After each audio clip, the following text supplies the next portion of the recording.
पंकज सिंह मुर्दाबाद का नारा लग रहा है यहाँ पे, आप लोग देख रहे होंगे।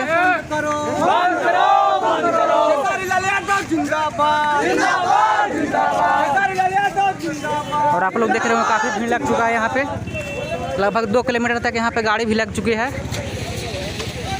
जो कि आप लोग को जूम करके दिखाने का कोशिश करूँगा। आप लोग देख सकते हैं। चलिए आपको मिलवाते हैं यहाँ। धर्म मजहब के लोग हो, हर जाति धर्म मजहब के बेटियों बहनों का इज्जत है, मान सम्मान है। ठीक है, इंडस्ट्री में लोग गाने उनका नाम लेकर के गाते हैं, वो एक नाम के अनेकों लोग होते हैं, किसी को आपत्ति नहीं होता है। हर भोजपुरी गायक गाए, इससे कोई किसी को आपत्ति नहीं हुआ। लेकिन किसी खास जाति के लोग के द्वारा पर्सनली खेसारी लाल यादव के बेटी जो 12 से 14 साल की महज है, कृति यादव,